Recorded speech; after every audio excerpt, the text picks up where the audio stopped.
Hi అండి, నేను మీ Jyothi. Welcome to Jyothi village home cooking channel. ఈరోజైతే మనము రాయలసీమలో నాన్ వెజ్ చేసుకున్నప్పుడు తిరగబాతు అన్నం చేసుకుంటామన్నమాట. చికెన్ మటన్ ఏది చేసుకున్నా ఈ రైస్ అయితే తప్పనిసరిగా అయితే చేసుకుంటామన్నమాట. అంత టేస్టీగా ఉంటుంది.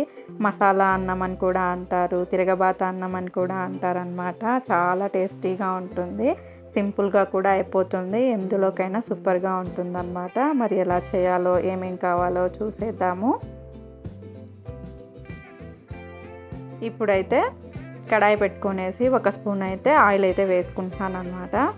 అలాగే ఒక స్పూను నెయ్యి కూడా వేసేసుకోవాలి. పెద్ద టైం కూడా పట్టదనమాట, చాలా త్వరగా కూడా అయిపోతుంది.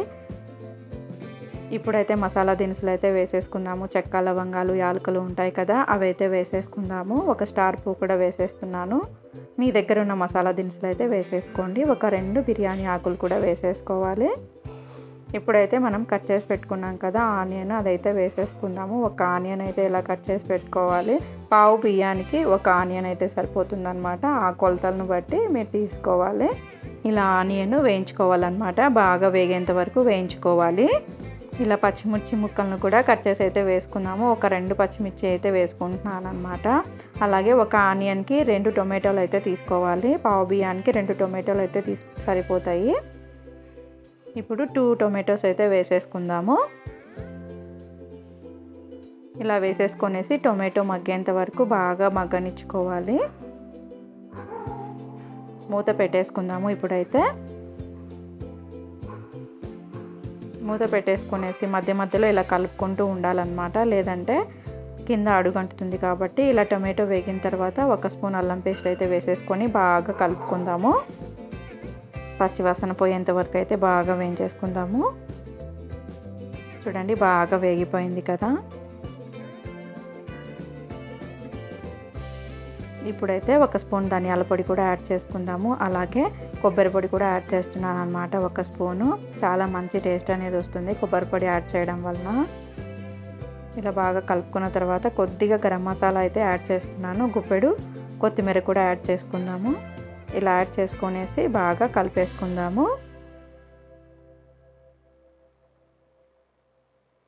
మీరు బాస్మతి రైస్తో అయినా చేసుకోవచ్చు, లేదా నార్మల్ రైస్తో అయినా చేసుకోవచ్చు. ఇక్కడ నేను కల్లుప్పు యూజ్ చేస్తున్నాను అనమాట. మీకు రైస్కు తడిపడా పావు బియ్యానికి ఎంతైతే సరిపోతుందో అంత సాల్ట్ అయితే వేసేసుకోవాలి.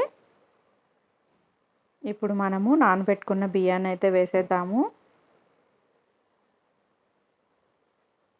పావు బియ్యానికి 2 గ్లాసుల వాటర్ అయితే వేసేసుకోవాలన్నమాట. బాస్మతి రైస్ తీసుకున్నట్టయితే ఒక గ్లాస్కి 1.5 గ్లాస్ అయితే సరిపోతాయి. ఇలా బాగా కలుపుకోవాలి, మసాలా అంతా కలిసేటట్టుగా. ఇప్పుడైతే మనము ఏసరకు వాటర్ అయితే వేసేసుకుందాము. 2 గ్లాసుల నీళ్ళు అయితే వేసుకున్నాను అనమాట. ఇంతేనండి, చాలా ఈజీగా కూడా అయిపోతుంది. ఇప్పుడైతే మూత పెట్టేసి పొయ్యి మీద అందులోనే చేసేస్తున్నాను అనమాట.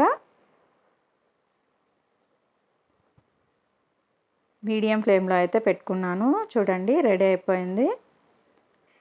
కింద చూద్దాము, తేమ ఉంటే కొద్దిగా పెడదాము. ఒక 2 మినిట్స్ అలా పెట్టేద్దాము.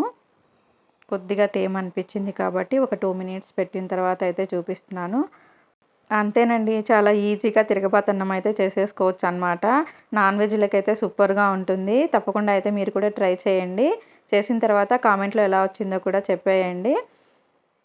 మసాలాలు కూడా ఎక్కువైతే ఏం పట్టవన్నమాట. రైసు సూపర్గా ఉంటుంది. ఒకవేళ కర్రీ లేకపోయినా నార్మల్గా పెరుగు చట్నీతో అయినా తినచ్చు. చాలా బాగుంటుందన్నమాట ఈ రైసు. తప్పకుండా మీరు కూడా ట్రై చేయండి. మరి నచ్చితే ఈ వీడియో లైక్ అయితే చేయండి, సబ్స్క్రైబ్ అయితే చేసుకోండి మరిన్ని వీడియోస్ కోసం అయితే. Thanks for watching.